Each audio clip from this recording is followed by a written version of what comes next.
Hey guys, welcome to an all new. Welcome to an all new. Why Are We Like This with myself and my co-host Adam, and tonight with two special guests. It is NerdChronic, Eric Rodriguez, and Marisol McKee, Lady Justice. Hey guys, how you doing? Good, great. Yes, awesome. Now that we finally figured out how laptops work, I updated it, but not the right way. And not at the right moment. But Marisol came in with her real laptop and saved the day. It happens. Technology is hard. I remember at the beginning of 2020, I did not know anything about anything. I still have those days where I'm just like, But luckily, there's a little bit less of it now. So this is like an unusual night. We usually do these shows on Sunday night, but due to circumstances beyond our control, we had to push it to tonight. But we're talking tonight. We're talking about why are we like this? ... Anime, because anime, I realized, is one of these things that I got into very recently. But why are we like this? Doesn't have to be about things that were formative when we were children. It can be stuff about why we are like this right now, which is anime. For me, it's a. We're all still growing. Sorry. Yeah. Oh yeah. We're all still growing. We're all still maturing. We're all still maturing, and this is one of these things that I discovered really late in life. I thought anime was for nerds. I still kind of think it's for nerds, but I just think it's for a me kind of nerd now. Like, I just, for the longest time, I wouldn't watch anything that was, like, animated in a place other than America, I guess. I don't know. Real xenophobic kind of animation style. But I just didn't really understand it. I guess maybe more to the point, I'm not a huge anime person. I mean, animated movie person in general. I don't love animated films the way other people do. I think they're good. Like, I watch them, but like I don't have like the obsession, I think, with Pixar or any of that stuff. It doesn't hit the same way. And I discovered, like, even Studio Ghibli I discovered kind of late in life. But yeah. What about you? What's your experience, Eric? What was your anime? I liked anime. A little bit growing up, like the gateway anime for most people my age, and especially of like my ethnicity of being like Hispanic, is Dragon Ball Z. It's an oddly like very common thing in Hispanic like families and like culture. Like you just really love Dragon Ball Z, mainly because I think it was a show that was easily syndicated across from Japan into like certain channels, and then it would be on like some Spanish speaking channel at like 4 in the morning. You know, when you're like wake up, get ready for school. Like, I remember seeing that. 4 in the morning. What school did you go to? Like, get to wake up early and get ready, and I'd be on the couch watching stuff before school. But 4 a.m. But like that was like the first one, and then then obviously like the big one. I think that was like a hidden seeker was like a Pokemon. That was the one that people weren't even aware that's what like anime is. It's just like a show from like this like big media franchise that's like taking over the world. It's like those two like gateway things were like a big part of my life, growing up. And then it wasn't until like I got into like high school when I started like getting more into like a larger variety of shows like Naruto and stuff like that, where that were starting to come across in like forms like manga being like readily available, and then like on Adult Swim and Toonami, stuff like that. If you ever seen the channel Captain Christian, he does really great like video essays about like animated related things like Roger Rabbit, and like he does one about Toonami and like the kind of like the wave that it had and like the impact it had on culture for introducing anime to people. What's been Toonami? It was like basically like their like how Cartoon Network has Adult Swim for like their type of thing. Like Toonami was like that for like anime. They would have like anime stuff they would buy and like have like syndicated and sent over and dubbed, so you could watch like new episodes like Dragon Ball Z or whatever, like Gundam and other stuff, Neon Evangelion stuff, like for the first time here, like locally. Okay. Yeah. Gotcha. Well, what about you two? I mean, I know that like anime, Adam, like me, you weren't the biggest anime nerd growing up, but have you discovered it a little bit later in life? Where are you at with the anime stuff? Well, it's one of those things that if you look back on it and really think about the stuff you watch growing up, even if like anime specifically, the sort of the heightened, more adult oriented content that we will be covering, a lot of the kid friendly content was our gateway. And for a lot of people, that varies. For me, it actually started with a film called Little Nemo Adventures in Slumberland. That's anime? Yeah, well, it's a Japanese American co-production. So it's, you know, similar to Studio Ghibli style films in its presentation, but it was one of those that like it marched to a different beat, and that really stood out to me. I found myself kind of like, you know, open to that kind of style, you know, throughout, like, as I was growing up. I was kind of interested in some of those Studio Ghibli style movies. But as I grew up, more so, I never got into Dragon Ball or Naruto as much, although I had like a superficial like understanding of those from like my years of like playing video games and running in similar circles with people who were really big fans of that stuff. But in recent years, something I'd wanted to see for a long time was a strong anime adaptation of Castlevania, which I finally got. And we covered that a little bit in our Castlevania episode about a year ago. But that still stands true. That is very much in the tradition of a lot of this aesthetic we're talking about. And it's incredibly mature, and it elevates the source material in a lot of ways. But yeah, beyond that, like, you know, a lot of movies like Akira, I wouldn't call this, you know, like anime per se, but like Grave of the Fireflies, a lot of these more serious, like, are almost, well, in the case of Akira, R-rated movies. Those are the things I gravitate towards. And we'll get into some of the things that like are more recent interests. But yeah, you guys finally you guys and Marisol kind of like all unintentionally ganged up on me and got me to finally start watching something. So we'll get into that. Yeah. What about you, Marisol? Are you an anime nerd? I feel like no. like simplest answer, no. Well, mine, that's halfway not true. That's already not true. It's just that my relationship to anime is the core of it is firmly in my childhood, through, Eric, what you were talking about, through syndicated television, like through things that popped over, the imports that happened, that flooded the airways in the late 90s, the early 2000s. That's my biggest exposure to anime. And I loved those things intensely, but that didn't continue. I didn't continue to then seek out anime after that. But it does come back around full circle that in my adult life, I'm re-engaging and revisiting in different ways, more than the obvious, re-engaging with anime that I loved when I was a kid. So I've always been kind of aware and interested in hearing about new shows that are coming out, or new films, or I'm aware of them, but I haven't dove back into anime and engaged with it as I've gotten older. But like I just said, came back around and re-engaged with the ones that really, really latched on and meant a lot to me when I was growing up.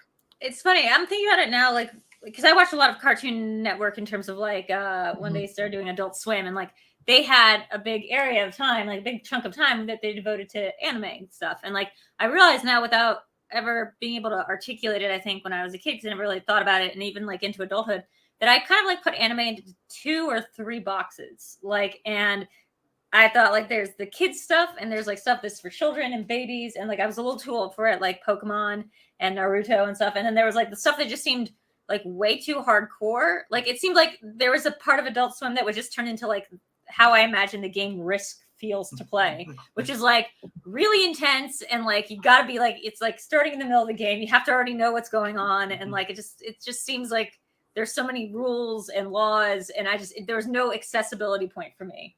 Like you could just jump into like whatever they were playing at like 3 a.m. in Adult Swim. Yeah, and that's like, yeah, partly because like a lot of anime, for the most part, like they don't have seasons like in the way that we like do it in American media, like but that's the thing, does like but like they, even back then though, like, you know, like for like Dragon Ball Z went on for like hundreds of episodes. Like it wasn't like they would do like, you know, like a season of like this many episodes, and they would take a break for like a year and then do more. It's just like they constantly put these episodes out, and like with a syndication coming over to like Tsunami or whatever, like it's if they wouldn't really restart the series or to show you from the beginning where that story started. No, there would be like previously on. Yeah, so like you'd have to catch it whenever it started, like like 2 years ago, and then they're on episode like 138, of that series run. There is an irony that in my adult life, I'm getting into all this stuff that I've really considered like nerdy in like a way that made me angry and made me want to bully kids as a young lady, like anime, Pokemon cards, Magic, all that stuff, Yu-Gi-Oh! Like it really made me just want to beat up my friends who were into it because it was a world that was inaccessible to me. Like I didn't understand what they were talking about. There was no like, here, Drew, here's like a primer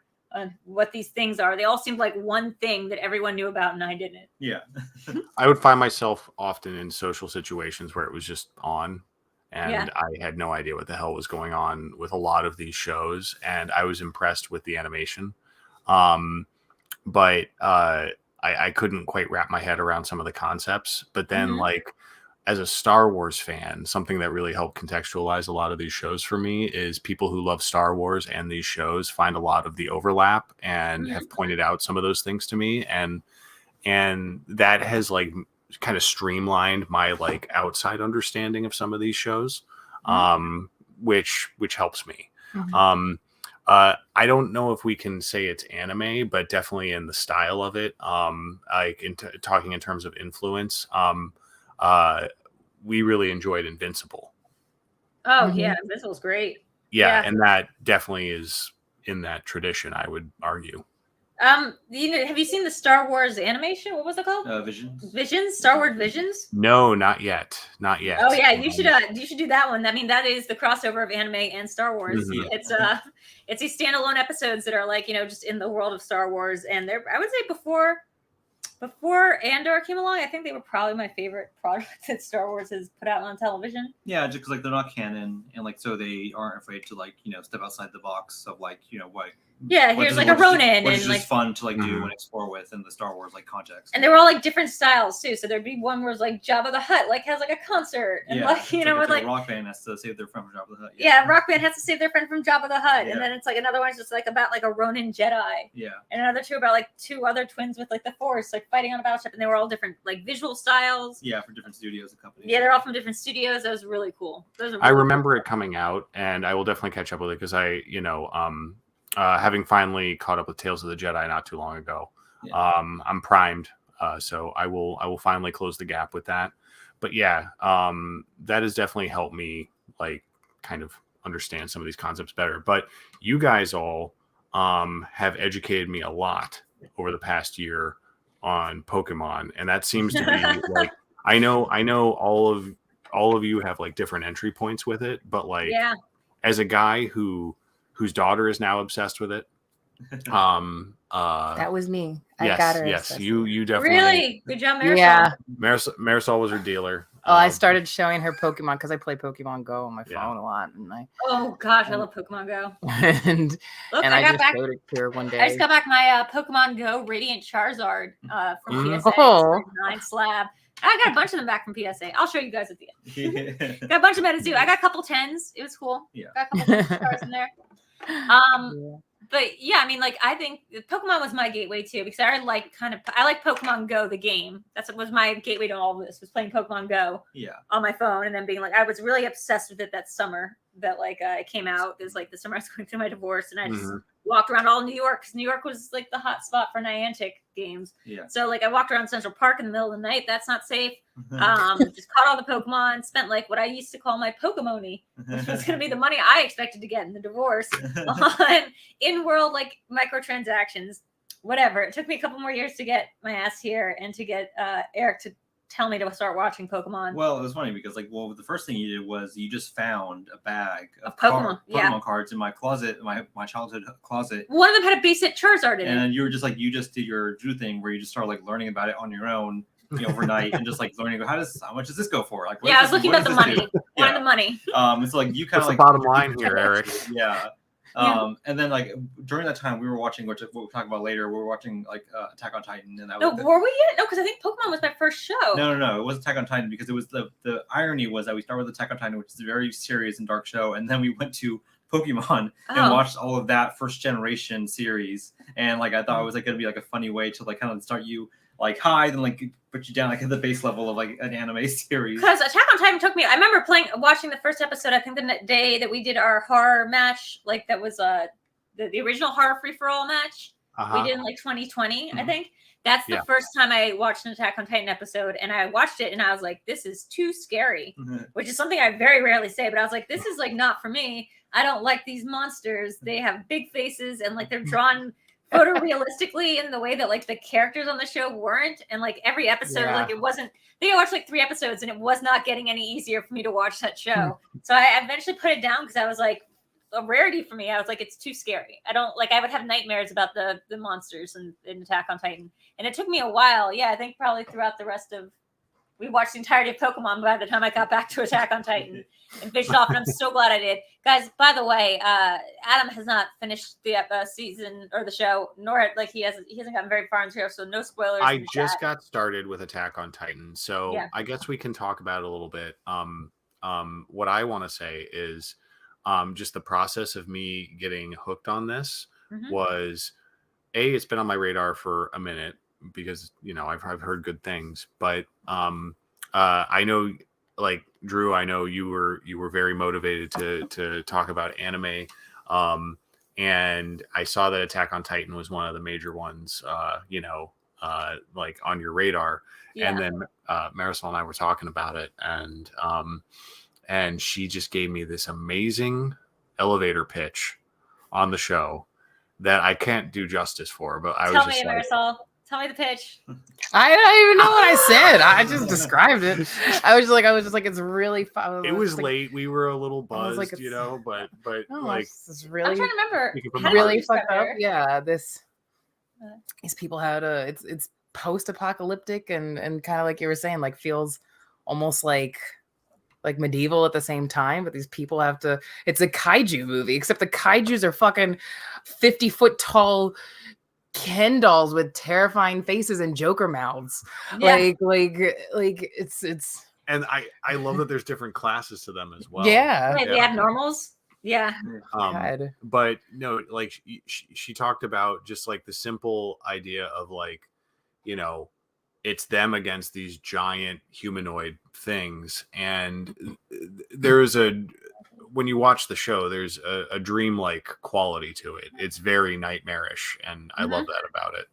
It's a scary show. Like, and it doesn't get, and like I said, it doesn't get any easier. And I don't know exactly like how that can be. I don't know how they keep up how scary this show can be, while also keeping with the mundanities of like what this world is. And not mundanities, but you know, like it's very much like, you said, it's this feudal society. You have to kind of learn the world, and you have to kind of learn each person in the show starts out as you know, with about like 1 million characters. Like there's just and you just keep getting, as the season goes on, you just keep getting introduced to more and more people.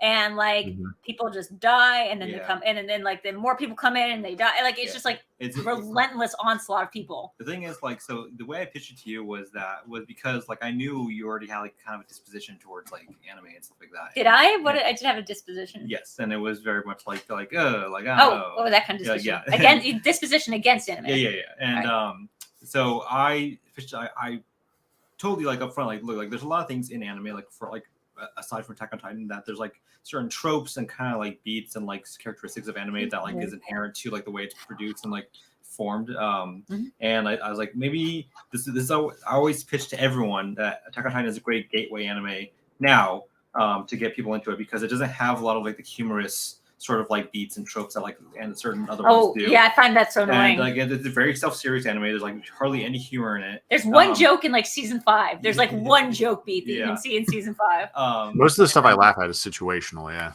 Yeah. And so I always compare it to it. Not just me. A lot of people say this, but like people say it's like almost like the Game of Thrones of like anime, because it's very serious and has like its own kind of like world that it introduces you to. And The Walking Dead.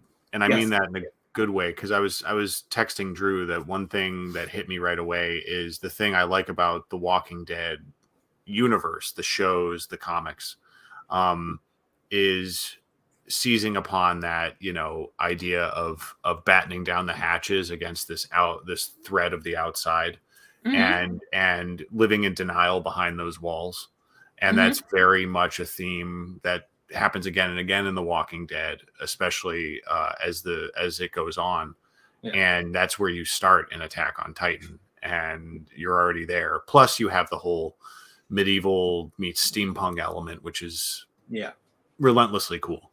I mean, I would love to get an Attack on Titan tattoo, but for reasons we will not go into, I really need to see how the show pans out before I make any just full decisions about like what I'm gonna do with the art for the show. But it is, I'm like kind of want to like almost leave it there because I don't want to get too far into it because I feel like I'm gonna spoil the show, and like there's so much about it that's just so amazing. Like it's just so amazing. Let me ask a question. Has anyone heard of the video game or played Shadow of the Colossus? Yes. Ooh. Whoa, Ferris. Hi, Ferris. Thanks for the donation. Hey, buddy. Guys. Thank you for tuning in. Nice to see you, man. We'll do Tuesdays more often. Yeah, I should promote the idea. You can go to streamlabs.com/VideoDrew1 or just go to VideoDrewClub.club. VideoDrew.club, and you can donate, and that will happen. Yay, Ferris! Hey, thank you, Ferris. Thank you. Eric played that game. It sounds like. I know Shadow of the Colossus. Yes. Yeah. So Shadow of the Colossus. What I always loved about it is that Betty? Yeah, it's Betty White. Betty White. You have so many dogs. I'm getting better. But yeah, Shadow of the Colossus, just the sense of scale was something that really grabbed me with that game, which is why it's been remastered and re-released a million times. But Attack on Titan has that from like the opening like 2 minutes. Yeah. And just that overwhelming sense of scale. I mean, really drew me in. You know, Eric's is correct in that What? Good. Because I know you're going to screen share the image. Yeah. I'm going to screen share, but as soon as I open it up, it's a new thing. Okay. You're saying don't do that. Yeah. Just make sure you do. I'm doing this one like that. That's all I want to say. That's from episode 1. I'm going to share screen. This is what we're doing. This is Attack on Titan, guys. Oh yeah. It doesn't get. This is from the first episode. So like there it is. So. There it is. Yeah. It doesn't get any easier than this. This is so how we start. When and you this think about people being that big. Yeah, and this thing is 100 times the size of a person. It's like the size of a skyscraper. No. Like this one. This one is not. So most of them are like the size of like tree, like a tree, like a large tree, like a building. Like they vary in size. Yeah. There's abnormals. Yeah. Anyway, I'll stop the screen share. Eric is so worried about me spoiling something. I can absolutely tell that. Because so without like going into like crazy spoilers, I just say like the show. I really do love the show, and like I rewatch it constantly through like reactions and stuff that they do for other people and stuff. And I want to rewatch it. We've started going. There's like it's one of like these rare series of shows where like the layering of like foreshadowed stuff is like really prevalent from like almost like day 1, episode 1. Like there's like so much stuff layered to it that pays off like chapters to like episodes and seasons later. Yeah, like you have to go back and rewatch it. You wouldn't even realize like that's what it's supposed to be. It's like one of those weird things where it does like tie together very, very well. And I've not read the manga, so nobody gives spoilers about that either. And if you do, you'll be booted from the chat. Yeah. You give us spoilers about how the show ends, because people who have read the manga know how the story ends because the manga has been out. Good. Yeah, no, I was gonna ask about that. Have you read any of the manga? I haven't. No, the only manga I've ever read in my life, I think, is Junji Ito, and I think that's something I read while I was here. But there's about to be a Junji Ito show. So speaking of manga stuff, it's gonna be awesome. Yeah. He's the guy who does he's like the Cronenberg of anime. Like he does stuff that is so fucking crazy looking and terrifying. You've probably seen the image on Hot Topic shirts and stuff, but he has a show coming out is he doing Spiral's been a movie twice in maybe not to Spiral, yeah. No, but he's doing the series on Netflix that's going to be like his short stories. His stuff being adapted. Yeah, he did what's the girl's name? What's the chick's the big story he has? Tome. Yeah, Tome's a big one. Spiral's another big one. Let me try to get a good picture of that. This is he does stuff that's very, very horrifying, and I'm really excited for that because I wasn't an Akira fan. I saw it like pretty recently, but I wasn't the hugest fan of Akira. But like his stuff, just really cool looking. You know, like just scary looking stuff. Yeah, and his stories, like we can watch his like his teaser trailer that he did for the Netflix series that it's going to come out, and it would be like, what did I say? He's like Japanese David Lynch. Yeah, because they'll be like what was your inspiration for doing this story? And he's like, oh, this story about a balloon that eats people. Well, I was thinking about how balloons are scary and how people who eat people are terrifying. So what about if a balloon ate a person? And then I just thought, there's the story. Like, perfect explanation. Here's another one from Tomei. I just want to share this real quick. I mean, his stuff is terrifying. I cannot wait to see what this looks like on the big screen. Yeah, real creepy shit, guys. And that'll be my first horror anime.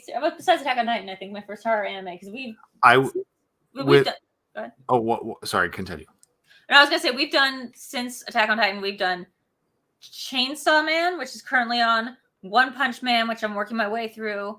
My Hero Academia, which is also currently on, and I think Demon Slayer, which is also currently between seasons. So those are the ones I've seen. I haven't seen the rest of them. The rest, yeah. One of another video game franchise I really like is Fatal Frame, which is, like a supernatural take pictures of ghosts suspense game. It's very, very creepy. And that would lend itself to an anime adaptation so beautifully. Maybe it exists and I don't know, but like given how much I love Castlevania, I also caught a little bit of Cowboy Bebop when you were rewatching it not too long ago. And that's something I could stand to watch more of because I really liked what I saw. We've never did Cowboy Bebop. We were supposed to. That was one I was like thinking about. Like I would show you that next after Attack on Titan, but I decided to get you into.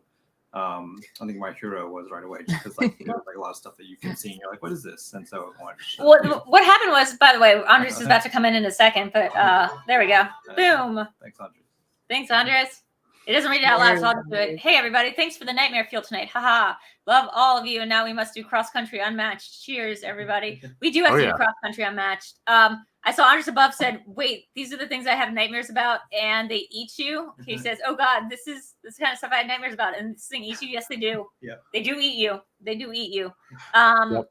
So did we get into My Hero? Was that the order of events? My Hero was after with Pokemon and then My Hero. I contemplate showing you Cowboy Bebop because that is like a classic like anime in general now because it's like very formative and like influential towards like a lot of like other stuff, and it also was inspired by things too. But that's also like a great one because it's a short series. It's only like 25 episodes. You sold me. Short series, I'm sold. So like you can run through it pretty easily, and it's like a complete story. The one thing I would say about My Hero, Demon Slayer, and to a lesser extent Chainsaw Man, a little bit, not Chainsaw Man, sorry, One Punch Man, is like I do love the anime tropes. Now I understand what you mean when you say like there's anime conventions where it's like you're in a school for magical powered people, or like you're doing like you're leveling up the ranks and you have like certain kind of things, and like their versions of like superheroes and superpowers and demons and things are like much different like than our culture of it, and you kind of have to learn because while they don't cross series, it's not like a crossover, they're tropes like cross series. So it's like the idea of like what a demon is and how they work and what blood magic is. That will go across like a couple shows and you're like, oh, by the time you get to Chainsaw Man, you're like, oh, she's got blood magic. The character named Powers has blood magic, and that's something we've seen in Demon Slayer, and it's something we've seen in like XYZ, and like it's just really it's fascinating. I think you'll really like too, Adam, like that the whole world of the Demon Slayer, My Hero, Chainsaw, One Punch. I gravitate towards these more extreme stories, which is why I brought up Cowboy Bebop. I was liking what I saw in that show. Now is it just one season or is it okay, so I only saw like 2 or 3 episodes when you were watching it. I don't know. Yeah, well, season, a movie, and now a new, which I initially rewatched the original Cowboy Bebop because I was preparing myself to watch the live action remake of the series, which I still haven't, but I'm going to. Well, when did you get into Cowboy Bebop? Through Cartoon Network. It's like what they were saying. I mean, I think the same way that everybody did. And I saw it on Adult Swim. Yeah. When I was like 11, 12. I just saw episodes of it on late at night. Burned into my skull because it's one of her ringtones. Theme songs are the best theme songs that has ever theme songed ever. Yeah. It's like instantly iconic. Well, And I've never, it's my I've never seen ringtone. It's been that. my ringtone for like because it's her ringtone when she started 7 years. rewatching the show and I heard the theme music, I was freaking out because I didn't know what was going on. And I'm like, answer your phone. And she's like, that's not, shut up. So Andres is asking, were any of us into Death Note? That was a big surprise to me. Death Note seems like one that I would love. Yeah, I Again, think like so, yeah. demons. There's one that's coming out that I also would give looks that like a Death Note shot. edit. Yeah. The one that's Oh, like yeah, the yeah. zombie head that's friends with this girl. Yeah. I have seen the Death Note movie with Willem Dafoe. I know everyone talks shit. I thought that was a good the Netflix film. The one with Shea Wiggum as the dad and one of the wolves. I can't remember if it's the Hereditary one or like the other one, think Matt it's or Alex. Yeah. Yeah, and Willem Dafoe plays a great I honestly can't monster. tell them apart.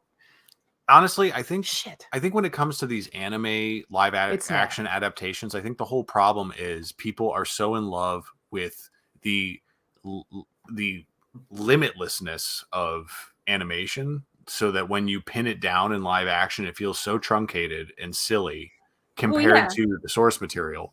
So like it doesn't like stack up in most Well, it would be people's like minds. Pixar, like, because the whole point is like, especially with this stuff, like the whole point is how gorgeous it looks in animation. It would be like doing, My Neighbor Totoro in live action. Actually, now that I'm saying that, I would love to see So My weird. Neighbor Totoro in live action. That's amazing, guys. Someone make a live action My Neighbor Totoro. That would be a horror movie. Yeah. But it's Most the of whole those are, point. yeah. Well, it's like what we talk about. It's why these things are animated in the first place, which is what I loathe about the Disney live action remakes so much, is what the kind of base point of what you're saying about animation. These are things beyond reality. They're beyond what's tangible, what exists in our plane of reality in the real world. They can't be captured. They look stupid. They look ridiculous trying to be realized by the rules and the physics of our worlds here, because they belong beyond our imagination. They belong in animation. These are concepts and ideas and characters and worlds that can't, they're not meant to be. They're not meant to be in the real world. They find these flourishes in anime that you just don't see in other styles of animation. And one thing that really stuck out to me, it's not always like the extreme flashiness or action scenes. I posted that funny little clip of the drill sergeant from Attack on Titan, not only because it amuses me, but because when he's screaming, wind gusts are going up the side of the screen when he's yelling at his cadet. And I just felt like that was such a great touch to like communicate that about the character. Yeah. I'm showing this still from Demon Slayer, which is another show that, like, first season was pretty good. The second season of this show, they upped the budget or something. It is the craziest looking freaking show. They shoot it in movie theaters. It's the most. It was the most. At the time it released, it was like it broke like every Japanese box office record like ever. It was just a live action. I mean, it was not live action. It was just a full length version of one of the episodes that they put in theaters. A season, yeah, it was a season. A season, yeah. They just put it in theaters, broke every freaking box office record because it looks so good. Yeah. I want to say something to that point, though. But of course. Oh, yeah. But I was about to say, don't you think CGI, isn't that just animation at this point? I mean, the way they make The Mandalorian and all these Star Wars show looks great. I mean, don't you think CGI is going to be able to get there soon enough where it looks as good as? Kind of. No, I think You never. Like, I'm, it's more like the style. Animation special for that reason, like hand-drawn stuff. One of the things that makes me the saddest is how CG animation, which obviously has its own merits and can be gorgeous in its own right, the way that it's just dominated and just erased, like it's just pushed hand-drawn animation out of the mainstream, it feels like, almost. And it's just so rare you see hand-drawn animations outside of foreign films, and Japan that is committed to keeping anime alive and well, and you can just express things and capture things and detail things that you can't with a computer. You just can't duplicate that. The expression and the art and the soul and that goes into moving your hand across a piece of paper that you capture with that detail, a skill, the human touch, is something that you can't. I don't think no matter what we do with CG, as beautiful as it gets, it still is not going to capture the depth and the expression and the individuality of hand-drawn animation. Oh, go ahead. I was gonna say, like, yeah. In addition to that, it's like also just like the way, like, we internalize like animation as opposed to like live action visuals. Like Satoshi Kon, like would famously say how he would love to edit in anime, not as much as like live action film, because like in anime you can have like 3 frames of action convey like an entire movement, as in you can't do that in film. You can't do that like in real life. Like Right. Yeah. The use of still images is amazing in some of the stuff. See that. Yeah. Yeah. Well, look what's happening now with Into the Spider-Verse and the new Puss in Boots movies. Like CG animation is now trying to imitate comic book panels, and the effect of 2D animation. It's now coming around full circle, and they're trying to imitate on the computer what the natural distinctions of drawing something on paper is. It's kind of wild. Well, that was actually going to be my counterpoint. My pushing back a little bit on this is a lot of these things that are animes started as mangas, and I'm sure, just as I'm sure, like everything else in the world, like that this happens to, there were people who were like, please don't make this into an anime. Like it's a perfect comic book, or like, you know, it's a perfect graphic novel. Please don't adapt this. You're going to fucking ruin it.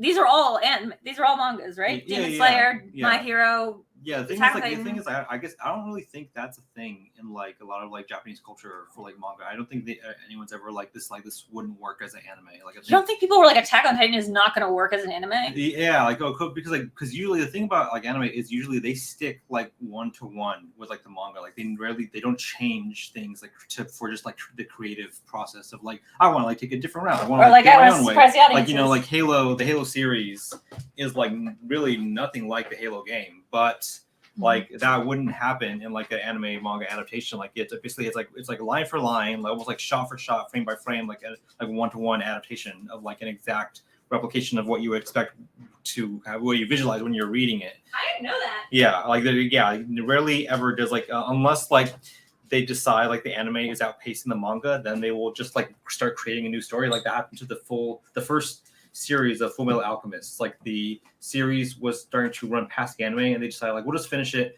with like our own story that we're gonna write out. And like that, people were like a little split on that. Then like several years later, they decided to readapt it again and do like just follow the manga like series again. And again, it was 1-for-1, just like line by line. Like rarely like there's never really any adaptations. People are like, oh, like they shouldn't do this because like it wouldn't work. Like at this point now, people are just worried like, will it look good? Like, will they get the right studio to animate it and do it justice visually? So I just wonder if there is a place like in the time in the future where we can do a Into the Spider-Verse kind of thing, but like with live action, like combine live action with like Into the Spider-Verse style graphics or like CGI that's on the level of what's the best CGI we've had so far? American stuff? Yeah, I mean, just in general, like the best CGI we've seen in like movies or TV. I mean, I guess like I personally haven't seen it yet, but it's hard to like ignore the conversation that Avatar obviously is like pushing boundaries with like just how pristine like the CGI is. Yeah, so like now that they're gonna make a live action My Hero Academia, which is one of the ones that you don't necessarily watch for the animation. Like My Hero is really good, but like it's not like the animation of My Hero is. It can have its highs, but like it's not always high. Like, it's the story of My Hero that's really cool. Yeah. Like it's the story and the characters and like the levels of good guys and bad guys of that show. That's like one of the superhero school kids. Like I guess, but I guess when you're like that type of adaptation is different though, because like then we get to like the Japanese versus like westernization of like what the story is, like what they did with like the Death Note movie or like the Dragon Ball Z movie several a decade or so ago. You think they can like My Hero Academia is like one of the ones I feel like is very westernized to the point that like a lot of the characters like are like named Western, like the main guy All Might is like he's got names for like American, like his moves are like Americanized, like it's a very like Americanized, like it's internalized a lot of American culture. Yeah, it's just hard to decide to know ahead of time like where their standards would lie, the priorities would lie for that. Oh, look who it is! Oh my God, the other day Ryan, I was like, is Ryan okay? I was like, it's been a hot minute since I saw Ryan, so I'm glad to see you, buddy. Glad to know you're good. Yeah, I mean, there's so many of them that I still want to watch. I don't want to be like, I'm the expert of anime. Clearly I'm not. Clearly I haven't even read that much manga or anything, and I can't be one of these Christopher Columbus types who come in like is like, I know everything and like this is how it's going to be. Yeah. But I do feel like this was made for me and I am an expert in it. So. I had a question about some of these shows. Do you have a preference of how often you watch them in Japanese versus English? Oh yeah, because I'm watching Attack on Titan in Japanese and enjoying it very much. you gotta, and it's annoying to me because I like to do stuff while I watch TV. Like I really have like ADHD, so I need to be drawing or doing bingo or things. So like the fact that I don't know Japanese is like a real problem. And we watch a lot of anime, so it's often like, excuse me, Eric will have to like be like, Drew, look up. Like it'll have to be something that she's seen already to tell me when the parts are to look, because I'll be like looking down, looking up, Like, looking look down. up because it's gonna get their head chopped off. Yeah. I mean, like Chainsaw Man's like a great example of one that is just starting out. Neither of us have seen it because it's brand new, and that also has like it. The graphics was so good. It is so cool. Oh, another one that I didn't mention yet is Maromi, like my paranoia agent. My God, Adam, a paranoia. Sorry, my paranoia agent. That's my newest tattoo. Is Maromi from. Oh wow. Paranoia agent. Oh, is like I saw you post that. Yeah. I would say it's really like the Twin Peaks of anime. Yeah. Like it's one season. It's only a couple episodes. Like it's only like 7 episodes or something. It is the craziest fucking shit you've ever seen in your life. Okay. It's by the guy who made Paprika. Everyone go watch it. It's by Cookie Cone. It's like the one, like I think the only series that he ever did. Yeah. It's really great. Like we watched it. I had seen like an episode 2 here and there when I was a kid on Toonami, and I never saw the whole series, but we watched it when her sister was here because she recommended it, and we like binge watched it in 2 nights. Because it's short. It's like 13, 14 episodes. It's like one complete story, just like beginning to end.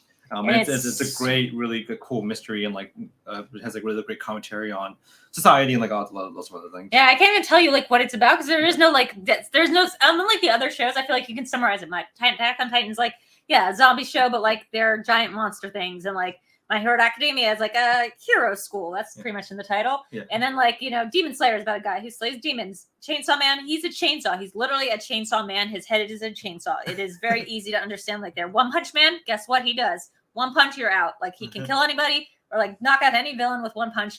That's a great satire show, by the way. But like Paranoia Agent, cannot tell you what that show's about without like going into the world of it, like a la Twin Peaks or like David Lynch. It's just very strange. Yeah. What I appreciate about a lot of these premises is that they, on the surface, sound like something, completely ridiculous, and inherently you can make that argument. But because the writers take the material so seriously and are so passionate, it just translates as this really high stakes stuff. Because Attack on Titan in lesser hands could be a very ridiculous thing. Yeah. Sorry. Yeah. What was that?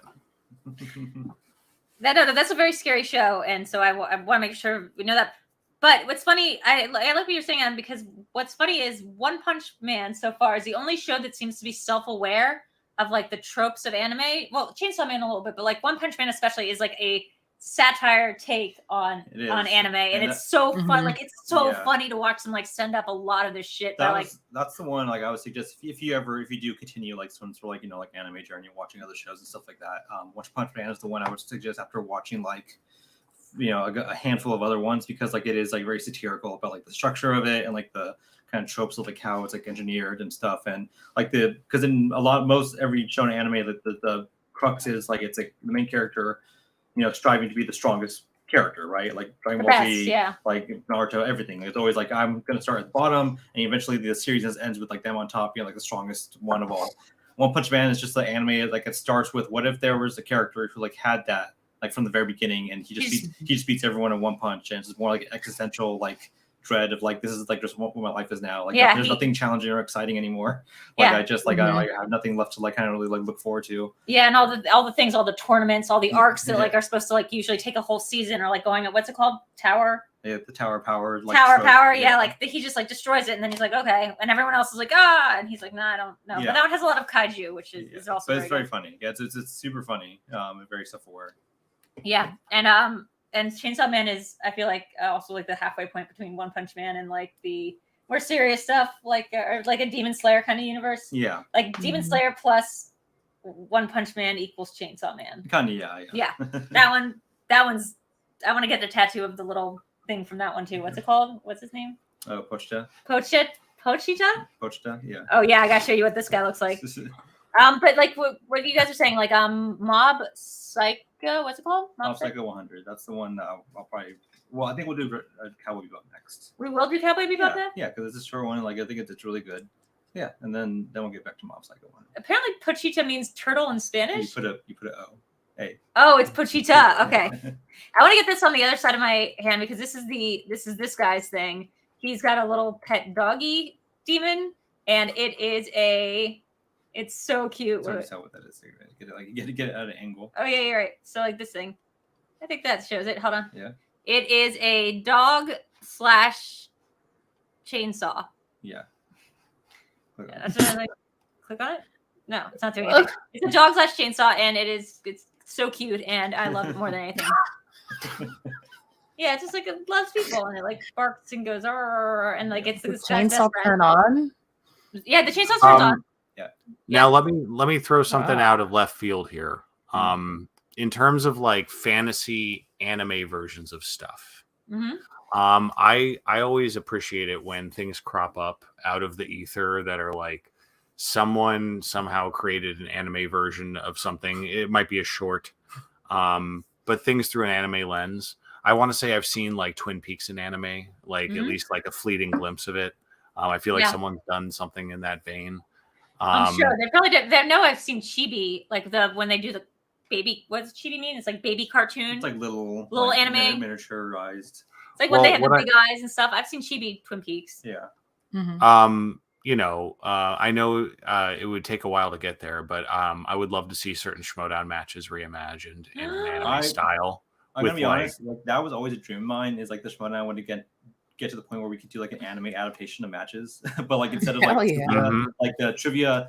Oh, like you'd have powers? Would be like like superpowers. They would be like your finishing moves. Like imagine spinning the wheel. Yeah, exactly. Oh my god! Like the arena, like battleground and stuff like that. Like every time you spin the wheel. Genuinely, that's how I always imagine like each match in my head. It was like like Dragon Ball Z, like fight. Because one of the really good tropes that I really like in anime. By the way, this is Log Lady. There we go. Hey, all right. There's Margaret. There she is. Because weirdly, I feel like a lot of anime isn't, or some anime, like the way that you can find Twin Peaks like crop up in like some TV shows, and you're like, oh, this show is definitely like, if it's not like inspired by Twin Peaks, it has enough references to Diane and logs that you're like, this person watched Twin Peaks and wants us to know it. I feel like a lot of anime, at least Paranoia Agent was like that too. It was like, guess what? We've seen that show. Yeah. And like again, like Toshiko like deals a lot with like, you know, like the psyche and the culture and like kind of like bending time and space until in the narrative, and like that Paranoia Agent does a really great job of that too. If you ever have like a free couple like weekends, I would say you could run through that, and it's like a really engaging show. Okay, Evolution. I want to bring up this Digimon thing. I've never seen Digimon. Okay, but Eric, explain how I discovered Digimon, because he had this. I have cards of that too in my closet with like all the Pokemon stuff that she found, and she was like, "What's Digimon? Should I get into that?" I was like, "Yeah." She's like, "It's like Pokemon." It's like kind of like they have the same structure in terms of like they fight and they evolve, but like they're a little bit different. And that this is. I showed her this meme. This is like what it is like. That this is exactly what it's like. Yeah. They do this. They turn into they turn into like refrigerators with machine guns. Yeah. Like I don't get it. Like, I don't get it. They turn to like really weird kind of like sometimes like looking monsters. Like one would turn to like a bird into like a cactus, a monster, and then like turn into like like they'll fuse into like this like thing with like a wolf hand with gun for a hand for. Yeah, they all turn into like gun things. Yeah. They're all like they're like them in Chainsaw Man. It's like everyone got like the gun guy. Yeah. That's a little weird, but Digimon was like, I think Montyverse mentioned it. It is a really great. It's funny. It's actually a really much more sophisticated story than Pokemon is, and they're in the same realm of like Game for Children. It's much more about like like life and death and like responsibility of like what the things that we created being things that we had to like now attach ourselves to. And like it has like an overarching narrative that goes like high and low, like to like other worlds and back, and like has like a fine finale to it. That's like really cathartic. Yeah. And sing the theme song. How's it go? I'm not gonna do that. Okay, but like, tell me how the theme. You whisper it, and I'll do it. It's like, God, I can't even do it. This is literally what they do because they start out as these little blobs. I was like, "There's no way this is from the same like game because you have a bunch of stuff in your closet." And I like just like tear through it. Yeah. And I'm like, "No way that these little blob things are related to like this big monster metal thing." And they're like, "No, that grows into that." Yeah. And I'm like, "How?" And it's like, "Oh, it stops over and becomes a scarecrow for a short period of time. It becomes a human scarecrow with a wizard hat." And then it goes into becoming a metal dude, which can then turn into a dinosaur, then turns into a monster with wings, but he's made of metal. And you're like, what? Yeah. What is that? What are they? I never even saw Digimon. I mean, I was aware of it when it was coming on, but I was so firmly into Pokemon. Yeah. That was I jumped from Pokemon to Yu-Gi-Oh! And I was also hardcore into Cardcaptor Sakura. Which that trinity like took up my time, but like all of those just have in common just this, like it was all these shows were about that at this time, this notion of like collecting, especially like Yu-Gi-Oh! and Cardcaptor Sakura, like this notion of like collecting like powerful beings through a card. The card element, Yu-Gi-Oh, right? Yeah. I mean, Yu-Gi-Oh was like that, and Cardcaptor Sakura was the same way. I loved Cardcaptor Sakura. Yeah. But yeah, I mean that's. But it got me obsessed. Yeah. It got me obsessed with that kind of stuff. That putting that all this power was obtainable. Like you were a kid and you could collect as long as you just collected a certain amount of cards. It was something tangible. It was like something you could grab out and collect without having to like control, without actually trying to like enslave an animal like Pokemon kind of was. Yeah. I never do this, but I do want to shout out the Schmoedown subreddit for 9 months ago. Someone posted doing an anime team battle style faction or team battle style faction battle would be the best thing for the show. Great thing. Sorry, would be great for the show. And then it's just it's whole thread. I'll put it in the chat. But it's saying that it would be like, let's say the stars face off against corruption, and then it's like it's just doing the tournament arc, and then there's a bunch of comments about it, and I'm going to read through this entire thread. I'm not going to get distracted now, Drew. We had a lot of anime. Could have like written like an anime show, like a Schmoedown anime for sure. Oh, we totally could have. But yeah, I mean, you're right, Marisol, because like, I mean, that was like the synergy that a lot of shows when we were kids like aimed to have, because like that's the way they could generate money is to like have us like as kids be like, like I want to buy like the card of like the thing I'm seeing on TV. Like that was true for Digimon and Pokemon and Yu-Gi-Oh. Yu-Gi-Oh was the one that I showed you a couple episodes of that, and I was like, don't worry, we're not gonna watch this whole thing. Oh yeah, I didn't like it because it is so silly because as opposed to Pokemon and Digimon. They have like their own separate narratives of like what they're doing with like the lore of the world. Yu-Gi-Oh is literally about like the Yu-Gi-Oh cards and about like like fighting with the cards and like collecting the cards, and like in the first episode or two, like Kaiba like rips up like a really valuable card to like get back at him and stuff like that. And it's like that type of stuff. I was like, okay, I see how this is like a little sillier because it's like hard to get into as an adult, because like then it's like it's like such a detached sense of like value, because like we don't have the cards in front of us at the moment like when we were kids, like collecting those things that they were playing with. Also the anime like totally ignored all the rules of the card game. Well, you can rip them up. Don't do that. Like they just what a consumerist idea. Like they like in the anime they would just like do like all these like fancy moves. Like you can't do that. That's like you can't do it in the game. Like, that's not how it works.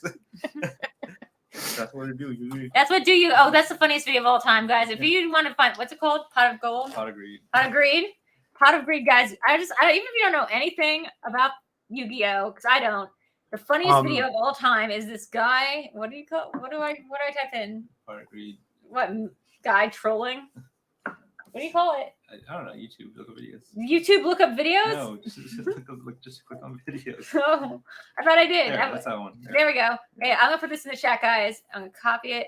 Hopefully before it. There we go. Guys, everybody watch this video and then come back to me in like 5 minutes. Tell me what you thought. It's like 30 seconds long. It's like 30 seconds long. It's the funniest video on the internet. I remember when I watched it, I literally peed myself a little bit. It's so fucking funny. This guy just trolling them. He's playing like an online version of VR Yu-Gi-Oh. He's playing VR Yu-Gi-Oh. Yeah. But that in itself is like very funny. Yeah, and he's just like fucking with the rules, and everyone's getting really mad at him, and he's just going, "Pot of Greed." It's really good. But yeah, it's been really fun like lately, like getting Drew into all this, just because like again, like I in high school, that's when like I again like I found Naruto, like it was starting to air on Toonami from episode 1, and I caught it like kind of early on, but then coincidentally I found like a couple of manga volumes in my school library for some reason. I don't know why they wouldn't have those. Because it's literature, Eric. Yeah, and like, but I would like, but I don't like they didn't have anything else. Like just had like those. I think someone left them there as like Goodwill. Okay. And so like I like. Can you do that? Can you leave stuff in the library? I'm not gonna keep track of it. And so like I read those volumes and I got hooked on it, and so like I started reading more of it and like reading like watching the anime, and like that was kind of like my adult gateway into like learning more about this stuff and like learning about like the other shows from across the seas and like the. I know Ferris had mentioned One Piece like earlier up in the chat. What's One Piece? One Piece is like the pirate anime. And it's like one of the biggest ones in the world, and but it's like also the longest one. They have over 1,000 episodes like of the anime so far. It's like it's crazy long and like just like a big franchise. That's one I have like decided I'm not going to get into though, because it's so huge. I'm like I'm good. I can't. It's like watching every single Star Trek show at once. Yeah. Like I don't need to watch 1,000 episodes or something. Maybe I want to have like all the time in the world when I retire or something. Yeah. Well, that actually reminds me. Oh yeah. Guys, I'm not sure. Like not this segues into it, but or should I not? I feel like Eric's like, no. I don't know. Like, well, because I got really into I've gotten really into the AI stuff recently. The AI art, the AI scripts, because it's really, I think to me this is like the biggest thing that's happened since the internet was invented in terms of like stuff that can like change how we interact with things. But the Drew as anime is very funny to me. But also ultimately what it's used for, Drew as anime. Drew as anime. But also the chat bot that can like write anime, like it can write things in the style of anime. You could literally have it like take a Schmoedown episode and rewrite it like an anime, and you could do it like in a minute. They can do these script ones now. Does it describe you in poorly translated metaphors? Yeah. I had it write an X-File episode for me recently. I really wanted to see in my head. It's great. I present to Tom, and then I had this other AI animate that script that it produced. Crazy stuff, guys.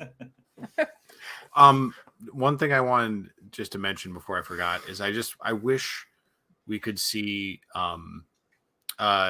whether it's an anime like from an actual Japanese produced studio or just something inspired by anime style animation. I would like to see more normalized expansions of franchises with animation, because like that's some of the most exciting stuff we've seen. Like superhero stuff, yes, that's fine, but like I said with Twin Peaks, like can you imagine if they did like the next X-Files movie as an anime with David Duchovny and Gillian Anderson doing the voices? That would be amazing. Like everything lends itself to that if you think about it, and it would expand the way you look at that storytelling. I think that's exactly why the Star Wars. So good. Yeah, like the Star Wars stuff. Yeah. Yeah, I mean, I think that's why it's both good synergy for both Star Wars and for like, not like anime is a IP, anime is a entire culture and entire thing. But I think it's good for like both ideas, because Star Wars can be anything. There's no reason Star Wars can't do a horror version of Star Wars. You know, there's no reason why the genres has to be limited to this, you know, the Skywalker kind of thing that we know about. And I think they're doing a good job of like branching it out with like Andor. That shit, it was just a political thriller. That was just a fucking political thriller with no aliens and no droids and like, or like one droid. Like, and it was just a really, really good top political thriller. Like part of it written by like the guy who created House of Cards. Like perfect show. Tony Gilroy, A+. Like I think the anime stuff is kind of what you were saying, Adam. Like I think there's so many IPs out there that I'd love to see kind of branch out and do like an anime kind of thing. Like the Animatrix did it. Like, you know, like the Star Wars Visions is doing it. Like there's no reason why we can't just get studios to do this. What got me thinking about it when I was younger was when I saw Kill Bill Volume 1, and the whole animated sequence blew my mind.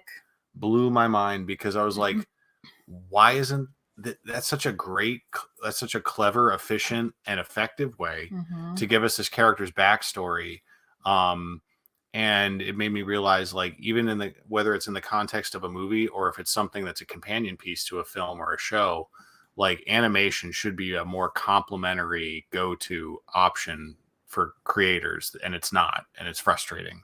Well, it is funny because the video we watched about the Studio Ghibli guy that your friend that guy did, Captain Christian did, not your friend, but like the guy Captain Christian did, was really good because of what put it into context was, at least for Ghibli, the animations, like the amount of frames used per second is not like that many. Like they're actually doing a lot more in terms of like the soundscape to kind of make up for the fact that they're doing intricate detailing of each frame, but the frames are moving kind of slowly. And you're like getting the sense of movement, a lot of it through the sounds that are being used. And that's what you kind of lose when you go into the American dub, is you're losing so much of that soundscape, so that it's actually a little shoddier looking. Yeah. Because of like the way your brain processes information. Yeah. So the priorities of like how American audio is done for anime is a lot different. Like, well, for films and for TV. Like for films in general, like it's like Studio Ghibli does like a huge amount of work, like building like this kind of like I said, the soundscape of like what's going on in each scene, and like that gets lost translation if like you try to do it like similarly for like an American studio. But the funny thing though is that my friend Lewis, my old roommate, he's a professional audio engineer, and he prefers watching anime in English because he has the same thing you do. He likes to look at things while he watches, but he also, just from an audio standpoint, he prefers the audio mixing, because like they only mix in like basically in stereo in Japan, and they really prioritize the vocals over anything else, like over music and sound effects. Whereas like an American mix, like, and he's been in like anime mixing studios before, like they will balance it, like they will have like larger music come up, but like and like overpower the dialogue a little bit, and like the same thing for the sound effects, and we'll add like effects like reverb and other things like that just to the vocals, like that they don't usually sometimes do in Japanese performances. So yeah, it's like there's like so small differences make a big difference when you're watching it and enjoying it. Look already, guys. Drew's writing an AI script at the moment. I said write a script scene from the movie Trivia Schmoedown as anime, as Japanese anime, and it's doing it. It's doing the whole thing off in the day. I know. I'm just saying. He says, "Let's focus on the show." But guys, I can get it done. Can you imagine if we were banners and just cheering crowds and everything? Now you got me stuck on it. Now that's all I want to think about. Is like, as if VideoDrew was an anime character just doing the matches. It's kind of how I think people like wrestling. It's how I like the tournament arcs of the Japanese anime stuff. It's like I buy into the world. I buy into the like things, and I get kind of like addicted to it, I guess, in the way that felt like Schmoedown was like addicting. Is like you're like, who's gonna win? Like it's just so clear stakes. It's like winners, losers. Like it's who's progressing the next round. And it's not necessarily about life or death. Yeah. Or good guys or bad guys. It's just tournaments. Yeah, I can easily envision Christian doing the opening announcement. Like as like a flaming kaiju on a pizza or something. Like it would just make all the sense in the world. Christian would love to be an anime announcer. Like he really would. Like he could eat food. He can eat food at the table. Yeah. He would love it. Yeah, I want to see someone translate and dub the footage of Christian doing the announcements in emphatic Japanese. Oh, emphatic Japanese. Yeah, and then I want it to be redone, like have it what's it called? Have the subtitles on and have it be like Christian choosing that enthusiastically, like it's just to say all like the things, like like the Stranger Things, like squelches like noisily. Oh, yeah. Like it just has all the terms of what's happening. Yeah. She says Christian's new Sith council is animated with Christian as Emperor. Yeah. Nice. It's animated, not animated. Yeah. I watched an animated David Lynch production on principle alone. Hell yeah. So I don't know, guys. I feel like that's basically what I wanted to talk about. Adam, I'm so glad that I have not spoiled any more Attack on Titan. You've been so impressive. We're gonna really have a whole Attack on Titan episode as soon as you're done. Yeah. I'm making good time. I've watched almost 4 episodes in the past day and a half. So I'm having a good pace here. I'm a show crusher, so I'll get through it quick. I gotta tell you, my mom and I watched all of season 1 of Attack on Titan in like a day and a half. And she was so in, and this is not a show I would expect my mom to be real into. Yeah. She fucking loved it. Yeah. She was like, "Let's go." Yeah, I think it's definitely a show. As you get further into it, like it escalates in terms of like how much you want to watch it. Oh yeah. It's the way things develop. Yeah. If you can imagine it, what you're watching, Adam, is the slowest part of the show. Yeah. That's just all world building. Yeah. I'm all right with it. Well, anything, the way they establish the rules of this world, or lack thereof, to an extent, I like not knowing. Whereas, like all those YA franchises that are just unending exposition, in the first chapter or the first installment is so mind numbing and boring. Yeah. And Attack on Titan leaves you wanting to know more about the background every episode, which is great. Oh, and boy, will you! I think Oh yeah, I love this. It's nothing beats when you're a fan of something and you see someone else finally getting into it, and you're like, okay, all right. Like, got to go. She and I go through this all the time with each other. We keep talking about how we're going through. It's her first time with Twin Peaks. It's my first time with Sopranos, and we alternate episodes. Oh, that's a good idea. I haven't seen Sopranos yet. Yeah. And we're really excited because like at the end of it, we want to like maybe do like a retrospective on both shows, and then like maybe even like a tournament between characters. What, the characters like Polly versus like the log lady? Yeah, exactly. I've never seen. I've watched the first, I think, season of Sopranos. It was like a hard buy-in for me because I had a hard time. And I know this is gonna sound ironic, like whatever, but like it's one of those shows that was so seminal that so many shows have since built off of what it created. That like it's hard for me to watch the first season because I'm like, oh, I know this thing that it's doing. I know this trope. I know what kind of show this is, and it didn't look so good in that first episode. Like visually, it looks. I thought it looked a little bit lower quality. It makes up fast, yeah. So I need to get through the Sopranos. I really do because that's what. Well, I sent you. I'm gonna pull up this graphic if you don't mind, Drew. Oh yeah, go ahead. Do it. For our audience. Let me find it. I made this because we were watching an episode of Sopranos, and keep in mind the year is 2000 in this episode. Wait, why don't you send that to me on Twitter and I'll put it up on the screen? Okay. Because I can't. It's backwards. It's like flipped around. Oh. On Twitter, you said? Yeah, send it to me on Twitter. I'll put it up on the screen. I love making memes about two shows crossing over. I think you should leave Succession memes, like a whole account for that. I really thought that was going to go somewhere. Let's see. I'm not getting from you yet. Well, by the way, while we're waiting for this to come in, I think you guys have something else you guys want to say about movies and TV too, right? That you guys want to make a little announcement? We haven't even teased it yet. We should have teased it at the beginning of the show. You guys have an announcement to make. Yeah. Let's do that while I pull up this meme. So we've been talking about this for a while, about how we've been wanting to start our own channel, and it's been a work in progress. It's been a lot of talk, a lot of buildup, but we officially have a couple of videos in the can, and we are going to be launching our channel in the next 24 hours. And it's going to be a place for people to find us going forward, which we're really excited about. Yeah, that's awesome. What's the name of the channel? Or we weren't sure what to call it first, but now we just thought about kind of just came to us, and we're gonna call it a couple of champs. Yeah, because that's what we are.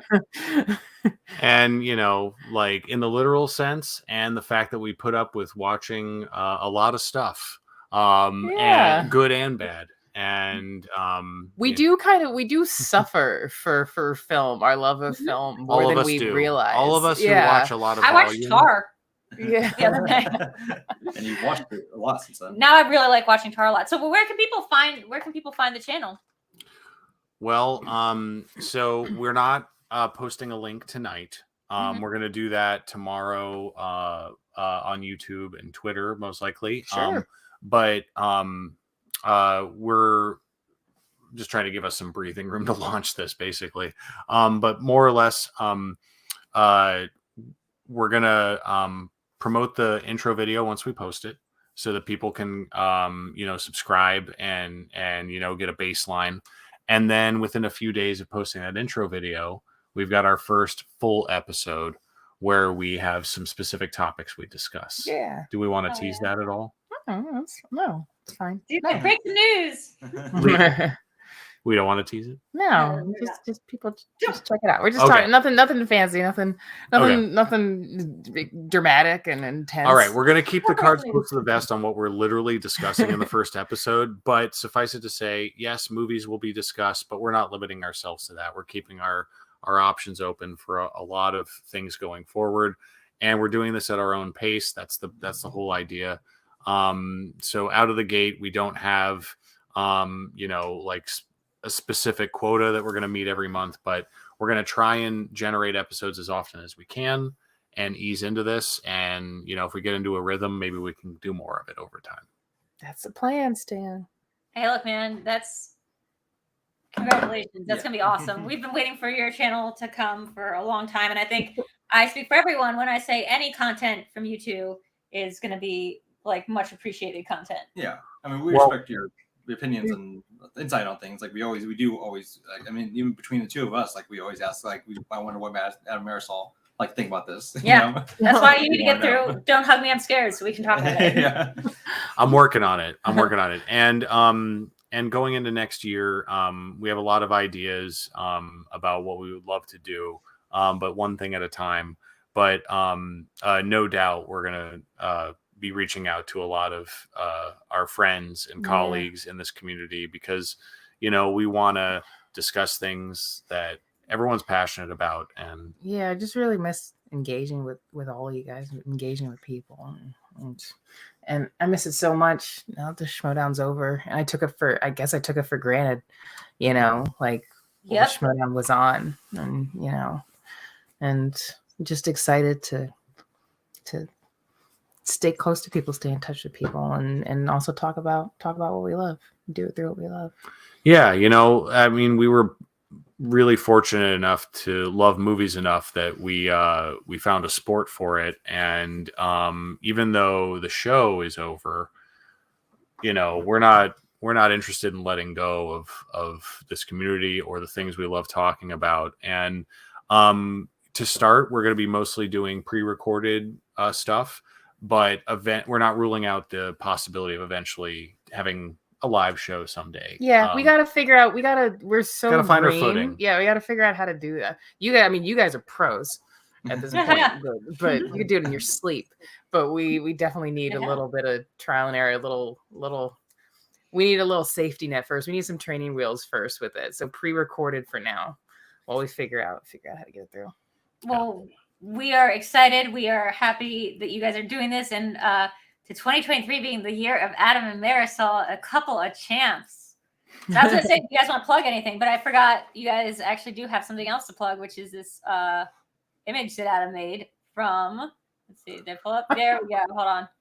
This is VideoDREW in a nutshell through Sopranos characters. Okay, let me see. Hold on. Get the tab right. This one. Let's do it. Is this one named Polly? What? No, not Polly. This is Big Pussy. So Big Christopher Pussy. Christopher is the guy on the left, and Big Pussy is the top right.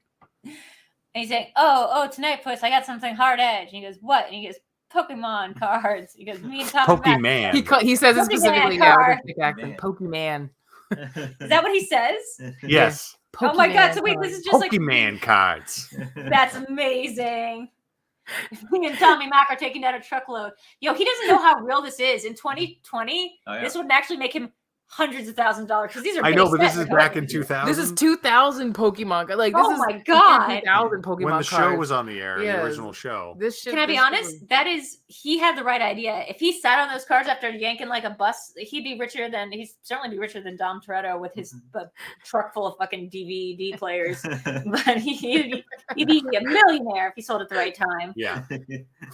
So the 2020, you could sell a pack of those Pokemon cards. Still base it, you could sell for $220, I bet. That Drew, stop it. Stop talking about how much you know. Well, no, I mean, look, I wish I could go back in time and talk to my 11-year-old self. Mm-hmm. I just pretty much gave away and traded off and gave away so many holographic and rare and special Pokemon cards. When I was young and active and playing with people. I still have a bunch of my cards, but they're just so trash and average. Like I just have really basic ones. Anything like the most valuable ones are just like are gone, like a fart in the wind, like 20 years ago. A fart in the wind. I just Nice cry bed. thinking about them now. Oh, turd in the wind. That's what he says. Very close. Can you imagine a fart in the wind in an anime movie? Yes. I look really good. It would knock over a mountain. Yeah, I was gonna say. Let's say, guys, I do want to Demolish show. the building. And instead of plugging what I have going on, can I just show you? Instead of plugging our stuff, she's gonna plug her cards. That Got she this Pokemon got card. graded. I love Got all the graded. awesome cases. No, getting something great is like getting it goated on the sauce. Yeah. It's like a worked up way. But these are actually the cards I really wanted to get graded, which were these 3. The Munch series. Hold on, there's 2 of them, and then I have the Screaming Man. yeah, because it's Edward Munch. That's what Yeah. that's the name of the artist. Munch. Exactly. I know. Yeah. Eric just made fun of me like I was just saying like Muncher or something. Yeah, that's what I thought. No, okay, so there's this third one. I got like 2 10s, which is like the best grade you can get, and then like the third one is a 6. No reason. I got them all at the same place, but this is like the whims of the mercurial gods. Oh my god, I love this It's side very up. anime. Pokemon cards. So I going back to Pokemon just for a moment. Because my daughter's gotten into it, I've watched several episodes of the TV series. So Yeah. like a lot of the tropes are really burned into my head. The theme song, obviously, Team Rocket's goddamn decree They're funny. that they They're say every cool. 5 seconds, like to save the world from devastation, blah blah blah. All that crap is like in my skull now, and I just love. As a fan of randomness and nonsense, I love that like certain Pokemon are derived from the most random things mashed together, like the devil and pizza, or like soup and whales. I like it. It's all mixed and it's madness, and they're so clever about it. And I just never paid attention to that until recently. Yeah, it's funny. Like you're getting into it at a funny time since in January, Ash and Pikachu will be leaving the franchise, like the anime. Retiring. Like yeah, they are. Ash conquered they are retiring the from arena, the series right? as the main protagonist. They'll have new protagonists starting after that. Yeah, so like after I want. years. I mean, Ash has been 10 years old for like 25 years. Yeah. Yeah. Apparently, no, we It's a can little do that. weird. It's like Bart Simpson's like, dude. Yeah. But I want him to come that's back weird. as a grizzled Ash, with like missing an eye, Just that guy should have some more battle scars, given how many monsters Given how many he's dealt times with. Charizard has like He's been lit electrocuted him on and lit on fire. The evil Charizard he has? Yeah. He died once. What? That's what it is. Oh, yeah, that's right. Ash canonically dies at one point in the original run. Oh, yeah, because in the movie, right? Oh my God. When he turns into a ghost with the hunter and all them. Oh, yeah, and then So, yeah. and then also in the secondary run, he goes into like some ghost role. Yeah. He dies. I think He dies a I think bunch. he canonically dies a few times. Yeah, because Oh my Mimikyu was like all about his death, right? Yeah. Anyway, Eric, do you have anything you wanna plug? I'll just plug like again all the anime that we've been watching, and like I would suggest like yes, definitely finish Attack on Titan. That's like the great gateway anime like of our time right now. And once you keep us updated, like please like text us like your thoughts about like what's happening in it and stuff, and like let us know when you get close to season ends or whatever. But after that, yeah, I think we're almost close to finishing up One Punch Man. As it is like so And far. Chainsaw. And that's an ongoing one, but yeah. Yeah, but I mean, Um, like it's almost They done, should right? fight at one point, yes. Yeah. Mhm. And then I think we'll watch Cowboy Bebop after that because that's a good short run. But I think you'll really dig it I though. want to do Mob Psycho. We'll do that. That's after that because Okay. it's a little bit longer. Yeah. Okay, fine. We're gonna do Cowboy Bebop. Yes, I think you will like it Fine. because it is like Yes. it's cyberpunky, but it's like kooky. I think Drew would. Okay. I would bet money Okay. Drew would love it. But then another Satoshi Koen or Mob Psycho. Yes. Okay. Oh, Toilet Ghoul. They're toilet bound. There's one called Toilet Bound, and There's I'm a- so into there's- finding out what that's fucking There's about. an anime that we keep seeing at Hot Topic. It's called Toilet Bound. We go to Hot Topic a and lot. It's like a little bellboy standing in a toilet, and they don't know what it's about. It's about a demon who's toilet bound. Yeah, It's a toilet bound demon. It's supposed to be amazing. I really want to see it. So yeah, we'll start that. Yeah, I'm just gonna promote really heavily, guys. Chainsaw Man. It is on right now, like as we speak. This minute, it's probably on right now. There's It's- episode today, yeah. Hell yeah, we're gonna go make some steak and watch some Chainsaw Man. What are you doing watching us? Watch Chainsaw Man. What's going on? We just love it. Chainsaw Man and then One Punch Man to finish off we have a couple more episodes to go on that. Yeah. So yeah. And otherwise, guys, we will see you hopefully back here in 2 weeks on a Sunday. Talking about a topic TBD. But we'll see how far we can get you into Attack on Titan, Adam. Working on it. And we can't wait to see you guys on your channel. And by the way, if we don't see you before then, Merry Christmas, guys. Oh yeah. Yes. Yeah. And everything Yeah. in between. Yeah. Sweet. And possibly Happy New Year. Possibly, but maybe we'll have a New Year's show. Who knows? We might. And thank you guys all for tuning in. We will see you next time. So for tonight for now, goodbye for now. Tonight for now. Bye, guys. Bye. Got it.